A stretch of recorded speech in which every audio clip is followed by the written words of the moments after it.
بسم اللہ الرحمن الرحیم۔ السلام علیکم ورحمۃ اللہ وبرکاتہ۔ آج میں اپنے دوستوں سے رسول اللہ صلی اللہ علیہ وسلم کے 40 اصول شیئر کروں گا، اور یہ اصول شیئر کرنے کی وجہ یہ ہے کہ آپ دوست بھی اس پر عمل کریں، جیسے رسول اللہ صلی اللہ علیہ وسلم نے فرمایا یا وہ عمل کرتے تھے اور ان کے صحابہ کرام کرتے تھے، ویسے ہی آپ نے بھی اس پر عمل کرنے کی کوشش کرنی ہے۔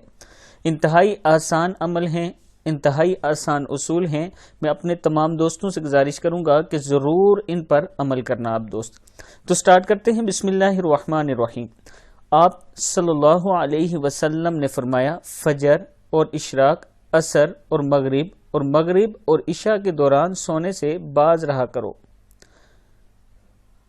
دوسرا اصول ہے، آپ صلی اللہ علیہ وسلم نے فرمایا، بدبودار اور گندے لوگوں کے ساتھ نہ بیٹھا کرو۔ آپ صلی اللہ علیہ وسلم نے فرمایا، ان لوگوں کے درمیان نہ سوئیں جو سونے سے قبل باتیں کرتے ہیں، سونے سے پہلے باتیں کرتے ہیں۔ آپ صلی اللہ علیہ وسلم نے فرمایا، تم بائیں ہاتھ سے نہ کھاؤ۔ حضرت محمد صلی اللہ علیہ وسلم نے فرمایا، منہ سے کھانا نکال کر نہ کھاؤ۔ حضرت محمد صلی اللہ علیہ وسلم نے فرمایا، اپنے کھانے پر اداس نہ ہوا کرو، یہ عادت ہمارے اندر ناشکری پیدا کرتی ہے۔ آپ صلی اللہ علیہ وسلم نے فرمایا، گرم کھانے کو پھونک سے ٹھنڈا نہ کرو، اور آپ صلی اللہ علیہ وسلم نے فرمایا، اندھیرے میں مت کھاؤ۔ پھر آپ صلی اللہ علیہ وسلم نے فرمایا، کھانے کو سونگنا بد تہذیبی ہوتی ہے۔ آپ صلی اللہ علیہ وسلم نے فرمایا، کھانے کو سونگ کر نہ کھاؤ، کھانے کو سونگنا بد تہذیبی ہوتی ہے۔ اور آپ صلی اللہ علیہ وسلم نے فرمایا، منہ بھر کے نہ کھاؤ، کیونکہ اس سے معدے سے ذمہ داری بڑھ جاتی ہے۔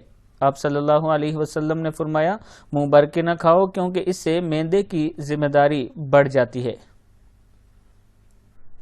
آپ صلی اللہ علیہ وسلم نے فرمایا، ہاتھ کے کڑاکے نہ نکالا کرو، اور آپ صلی اللہ علیہ وسلم نے فرمایا، جوتے پہننے سے پہلے اسے جاڑ لیا کرو۔ پھر آپ صلی اللہ علیہ وسلم نے فرمایا، نماز کے دوران آسمان کی طرف نہ دیکھو۔ آپ صلی اللہ علیہ وسلم نے فرمایا، رفع حاجت کی جگہ ٹوائلٹ میں مت تھوکا کرو، یعنی سیٹ کے اندر جو ٹوائلٹ ہوتی ہے اس کے اندر مت تھوکا کرو۔ آپ صلی اللہ علیہ وسلم نے فرمایا، لکڑی کے کوئلے سے دانت صاف نہ کرو۔ آپ صلی اللہ علیہ وسلم نے فرمایا، اپنے دانتوں سے سخت چیز مت توڑا کرو۔ آپ صلی اللہ علیہ وسلم